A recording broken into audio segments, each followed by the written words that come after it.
Bendiciones a todos los que nos oyen. Damos gracias a Dios por esta oportunidad. En esta ocasión, Hebreos 11:1 dice: es pues la fe, la certeza de lo que se espera, la convicción de lo que no se ve. Permítanme manejar la generalización del perfil del contexto al que me quiero circunscribir con el pensamiento, el lenguaje de Dios. Y dentro de la perspectiva que les quiero brindar, estoy pensando en un hombre que tuvo una época, una generación, vivió, existió, compartió con la sociedad de esa época, le tenían cariño y respeto, porque la sociedad como tal estaba corrompida, estaba dañada religiosamente, espiritualmente, éticamente, moralmente, en todos los aspectos. Sin embargo, el hombre se había sabido guardar con la familia. Pero llegó un día en que el hombre recibe una palabra. Esa palabra cambió su conducta para bien, por supuesto. Para bien desde la perspectiva de Dios. Porque cuando Dios le dice a este hombre que viene un gran diluvio, cosa que no había ocurrido, y Dios le dice que tiene que hacer un arca, y este hombre ocupa a su familia para construir juntos aquella arca, y comienza a difundir el mensaje del diluvio, y la gente comienza a darse cuenta que no hay ni siquiera una nube pequeña que diera indicio de un fenómeno en los aires. La gente comienza a ver mal y a señalar mal a este individuo. Y por supuesto, recuerde que el lenguaje de Dios está basado en el contexto generalizado de un perfil, ¿verdad? Y estoy tomando para darle fundamento este texto de Hebreos 11:1. De manera que, continuando entonces en el rol de lo que estoy emitiendo,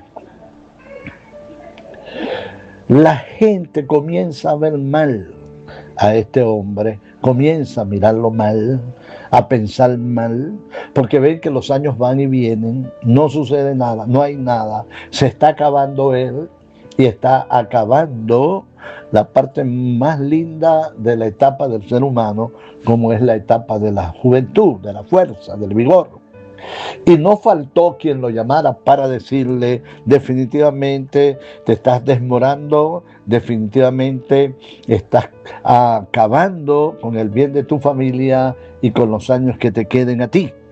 Pero aquel hombre había recibido una palabra no en el alma, porque lamentablemente el alma no tiene la capacidad de entender y sostener un rema de Dios, una predicción de Dios que trascienda todos los lineamientos del pensamiento, de las ideas más avanzadas en la filosofía y de las mejores explicaciones, sin que se malinterprete la emisión a continuación de teología.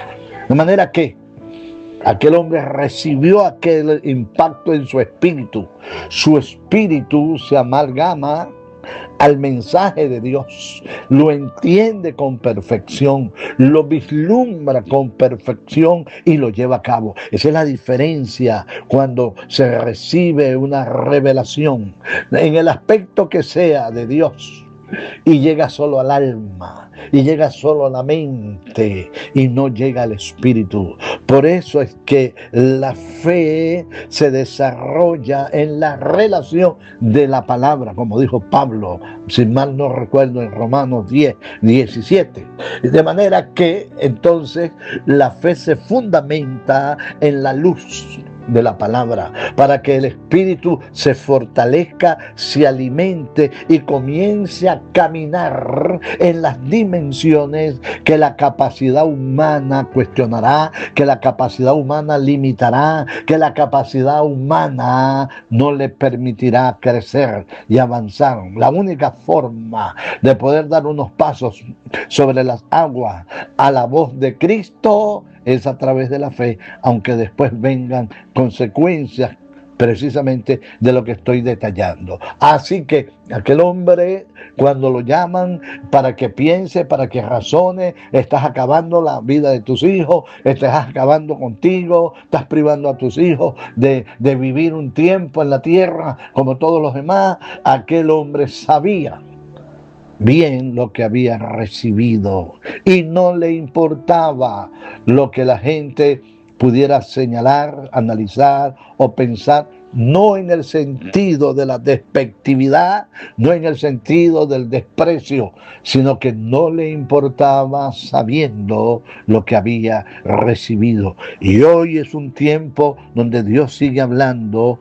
Sin embargo, estoy en el deber de decir, hay que cuidar lo que se escucha, que puede estar diciendo Dios, porque el mismo Dios, en la perfección de la impresión, de la impolutación de su palabra, dice: no menosprecien, pero sí tengan el conocimiento para juzgar, para evaluar. Cuando soy yo el que estoy hablando, revelándome, o cuando simplemente es otra índole que no está relacionada conmigo. Así que, por consiguiente, el Dios que le habló a aquel hombre, que calificaron de incoherente, de impropio, es el Dios que dirige su iglesia, es el Dios que habla a su iglesia, es el Dios que guía a su iglesia, es el Dios que cuida a su iglesia. Y es la iglesia la que está llamada en el Espíritu a liberarse para entender el lenguaje de Dios, para entender su santa palabra, para poder discernir. Lámpara es a mis pies tu palabra y luz en mi camino.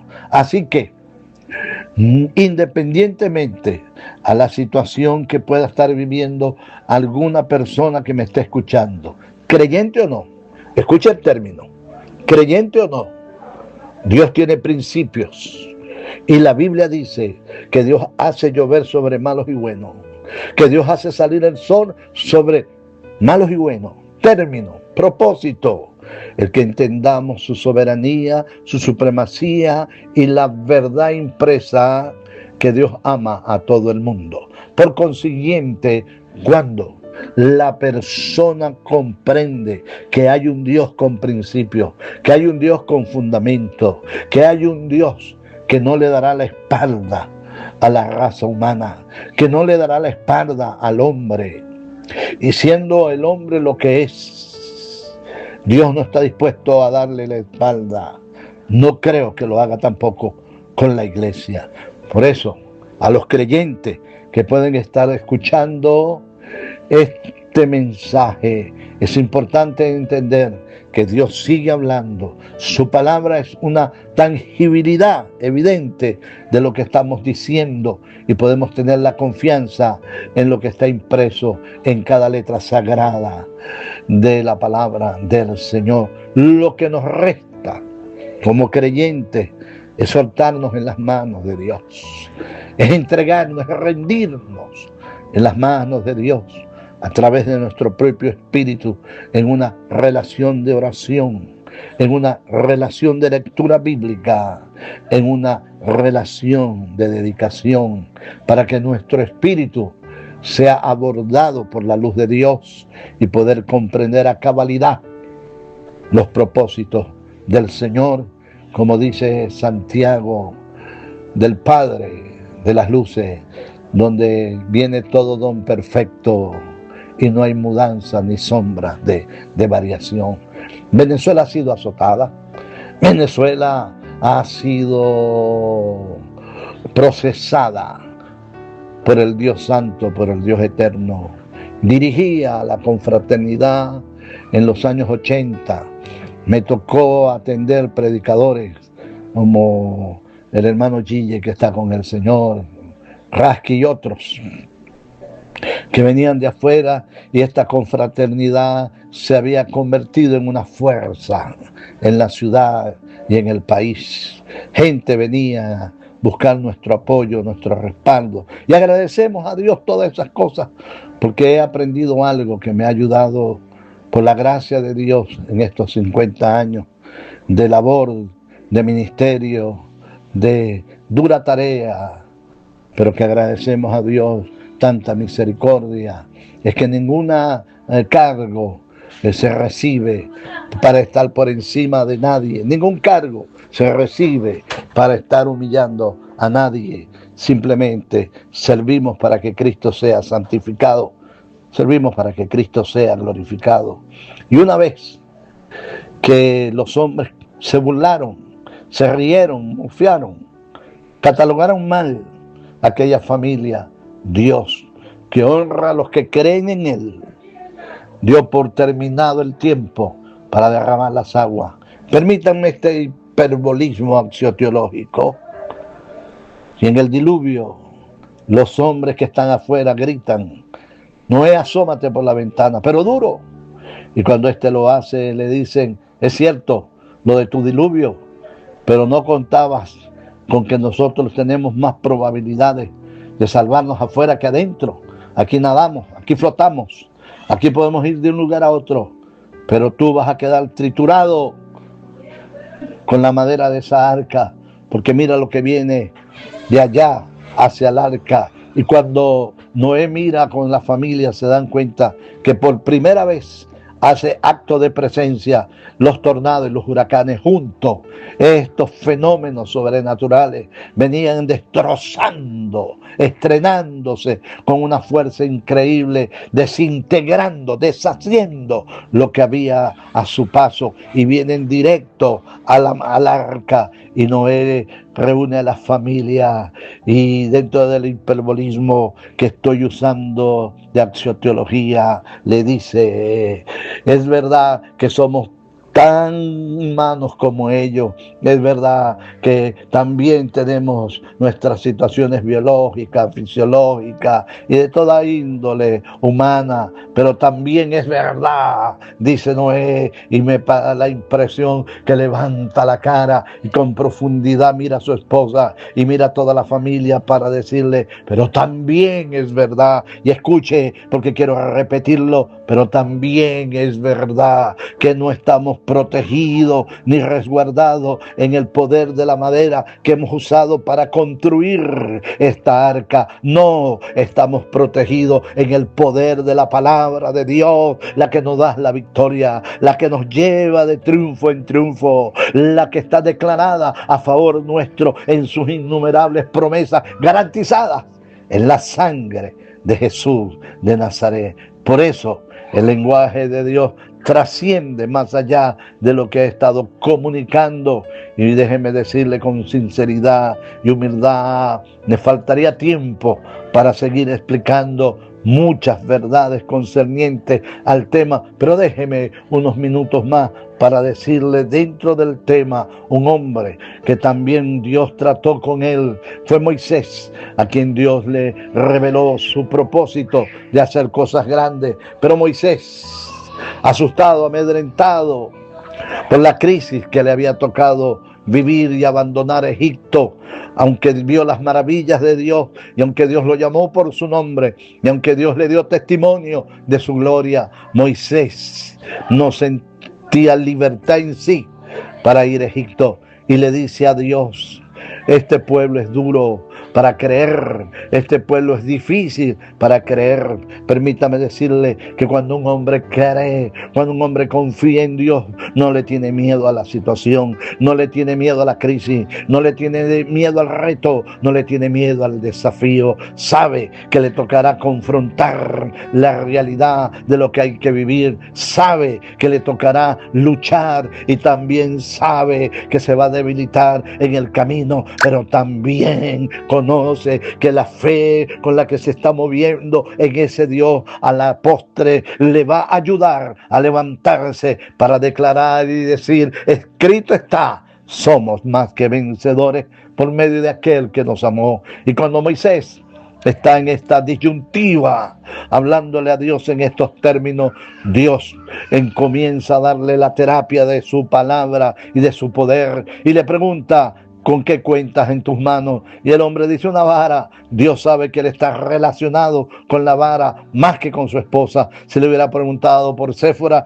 posiblemente le hubiera dicho: debe estar cocinando o debe estar hablando con el papá. ¿Verdad que no sé dónde está, Señor? Se quedó en casa. Pero la vara no, la vara estaba allí con él. Y Dios le dice: la vara que ha sido tu compañera en todo el trayecto del desierto, y aquí en Damián, déjala caer. Y cuando el hombre la deja caer y la vara, aparece una serpiente. Déjeme decirle algo: es una serpiente dentro del tiempo de lo que la Biblia dice un día.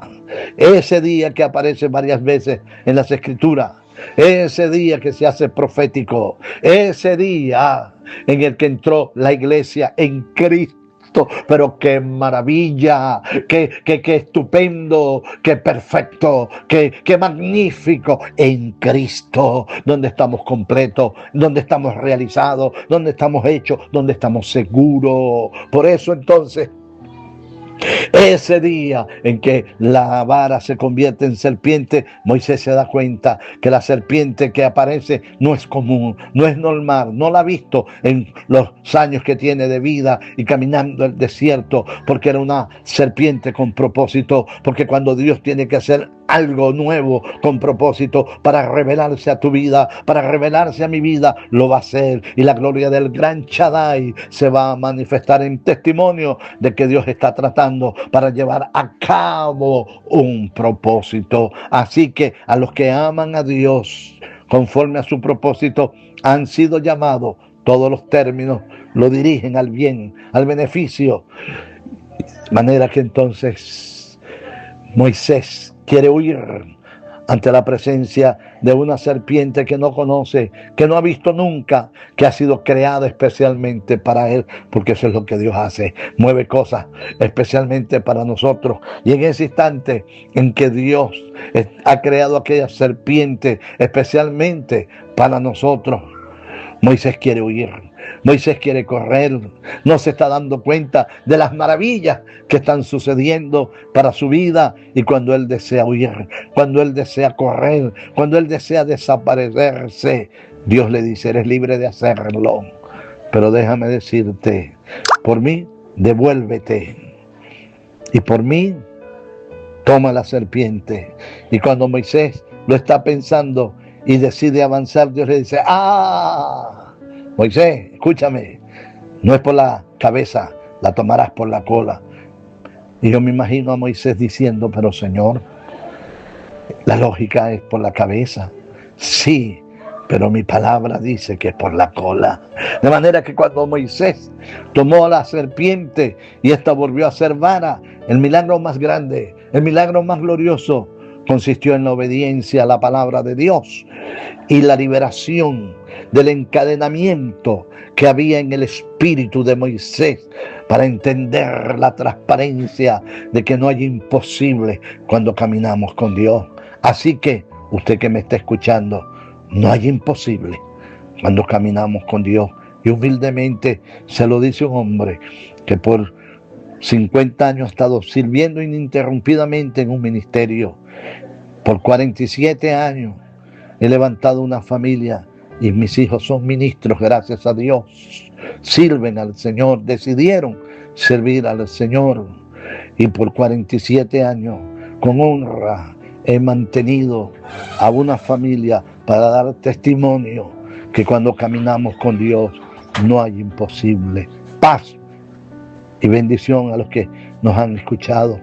Padre, si hay algún amigo que ahora no ha dado su vida a Cristo, otórgale la bendición para decir conmigo: Señor Jesús, te acepto como Salvador y quiero caminar con el Dios que hace todo posible. Mi familia, mis hijos, mi descendencia, la confío en el Dios de las maravillas, en el Dios de lo imposible. Padre, gracias por concedernos las vidas que han entendido esta oración y los creyentes que me han escuchado, a los que les he dado ciertas características de lo que ha sido nuestro servicio en el ministerio y en una nación que está golpeada, en una nación que está maltratada, pero que no está destruida. Gracias entonces, porque nos levantamos del polvo en el nombre de Jesús. Amén.